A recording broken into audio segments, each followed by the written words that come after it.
Hi. So I got some books.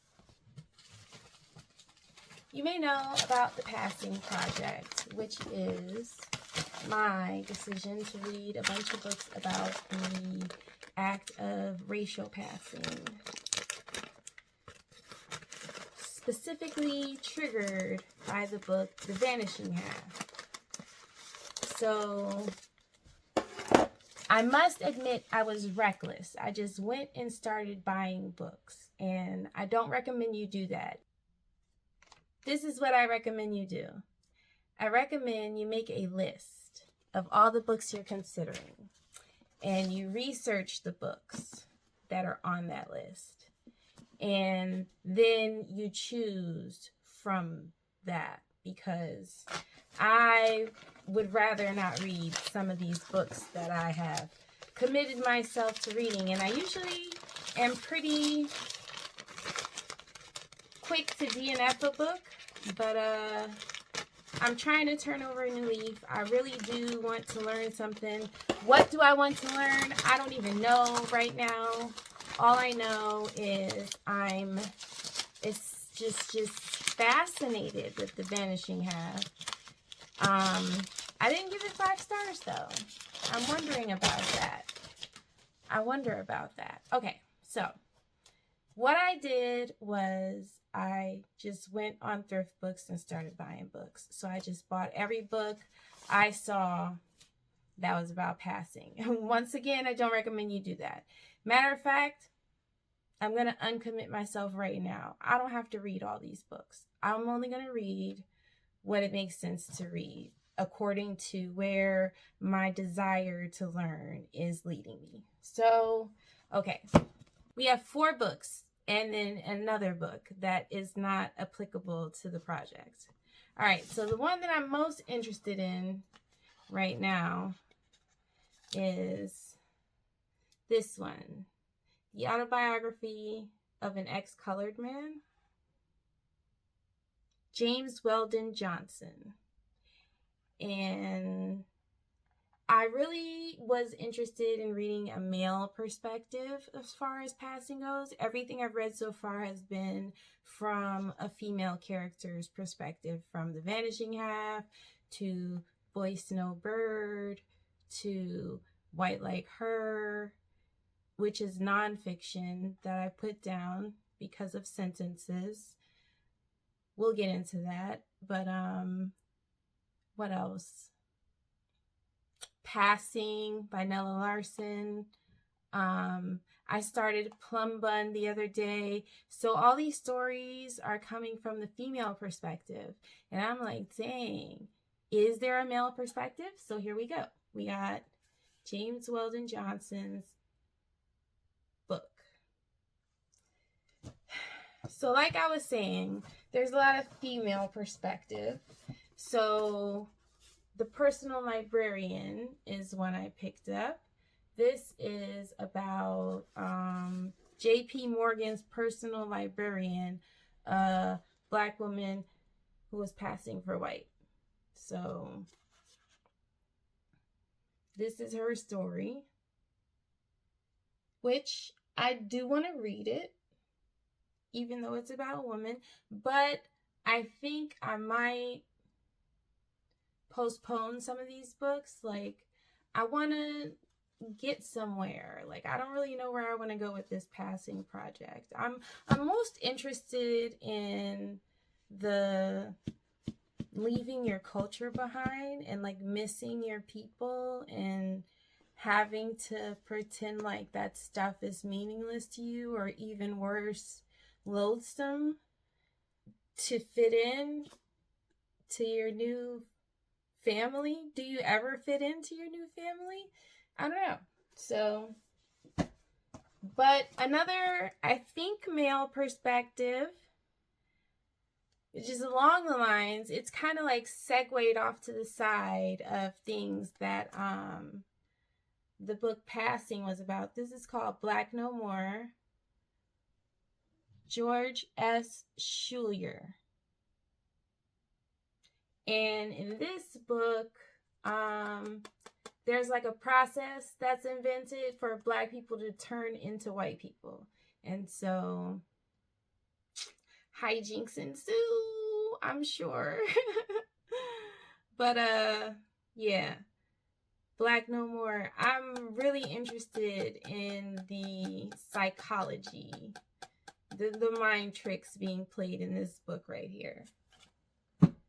And then another male perspective for passing. So White Like Her is a story of a daughter whose mother, a woman whose mother was passing for white. So this book, Life on the Color Line, is about a boy, a white boy who finds out he's black or has black blood. His dad was mixed. So the last book that I got, which was my bonus book, is The Street by Ann Petry. And I have no idea what this book is about. I like to go in blind, okay? Just Stevie Wonder out this junk. Is that okay to say? People do it all the time. But yeah. The Street by Ann Petry. I mean, is it a bunch of short stories? No, it's one story. I'm not going to read the synopsis. I don't read synopses. I can tell you right now, they spoil things that I would rather not know before I get to it in the book. Like if something is deep in the book, like 100 pages in, don't be writing it on the back, okay? You stick to the first 50 pages, all right? If you can't get it together, if you can't get something going in the first 50 pages, then you need to work on your synopsis writing skills. That's all I have to say. I'm not going to hit anyone. I'm sorry. Okay, so those are my books that I just got, and I think I'm going to put Plum Bun down, and I am going to pick up the Autobiography of an Ex-Colored Man, because I really am. But I like Plum Bun. It's good. I don't know.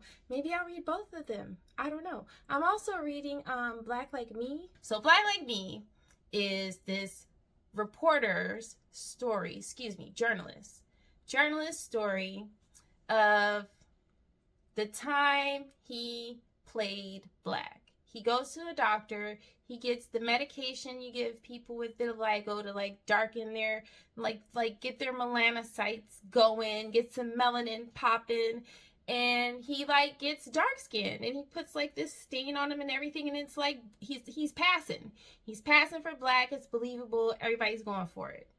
So long story short, he decides he wants to go to Mississippi because Mississippi is the worst place for a black man, according to the black people he's encountered while he's been in New Orleans. And he's not from New Orleans either. I forget where he's from, but whatever. He's married, got kids, they all at home. He just out here wilding, turning into a black man, going out to Mississippi. I don't know what is going on with this man. It's like 1959. It's crazy. Craziness. He's going to be black for about a month. So he wants to really get his experience. But like I said, he's not really getting the experience because he getting airlifted up out of there by his homie. So whatever. That's where I'm at in this book. It's nonfiction. Can you spoil nonfiction? I don't know. Black Like Me. So, Black Like Me. Then I got Plum Bun. Plum Bun, bun, bun, bun, bun, bun. Sorry about the lighting. Yeah, you can see that. I know you can see. And I do keep these index cards for bookmarks.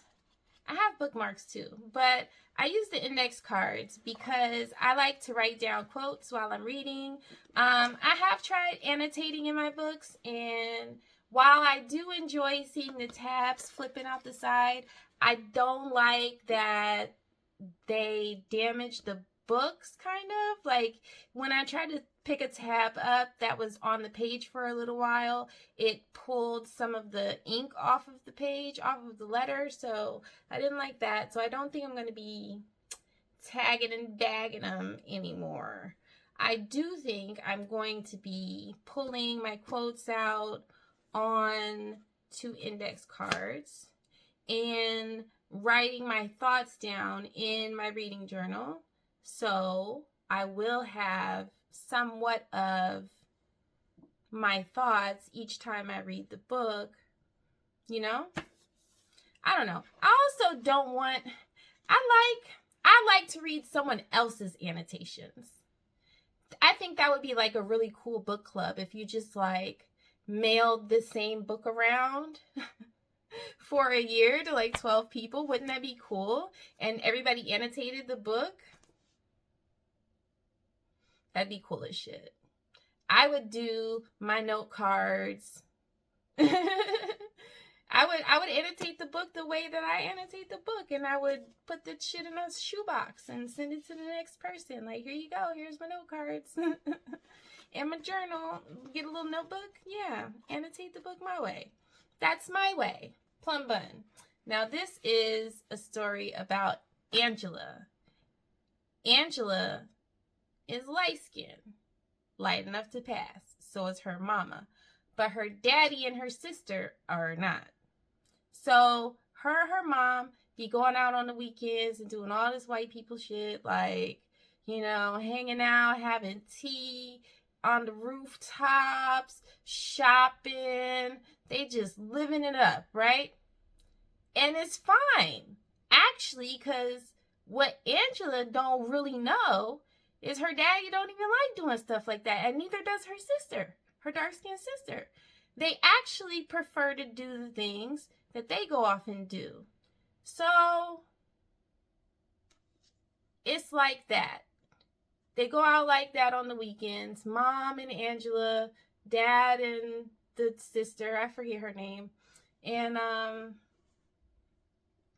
Angela's starting to get like real affected by the situation, you know? She's starting to feel like white is right. You know what I'm saying? Like, I'm saying, I'm so light. I'm almost white, and I know that's right? You know, that's how Angela feels. So what's going on is she's getting the wrong idea, because her mom doesn't feel that way. Her mom just likes fancy shit. So her mom is like, there is no black people Ritz, you know what I'm saying? There is no rooftop tea in the hood. That's what I like doing. I like going to the ballet. I like sitting in the box seat in the orchestra at the opera. I like doing the big shit. I like doing it big. She likes doing it real big, and she doesn't have the opportunity to do real big in the hood. So she goes to the spaces where she can do real big. If she had her way, she would do it real big with her peoples in the hood. She loves being black, but she can pass for white, and there's advantages to that, so she just does it. Okay? Angela has the wrong idea. Now, that's all I know so far. I'm only gotten up to chapter 3. But, yeah, so I'm not spoiling the book. But, it calls itself a novel without a moral. So I'm inclined to believe that there's definitely going to be a moral in this story. But now I have to decide if I'm going to read this or if I'm going to read this. And I think I've been on a little bit of a novella kick, these shorter books. So I think this one is where I'm going with it. Yeah. And oh, it's nonfiction November. And even though this is a novella, this is fiction, but it's called The Autobiography of it. So it's kind of like nonfiction. I mean, it could be. It could have been nonfiction in his world. In his world, it's nonfiction. Well, my battery is about to die, so let me get out of here. I'll check back in with you after I do some reading.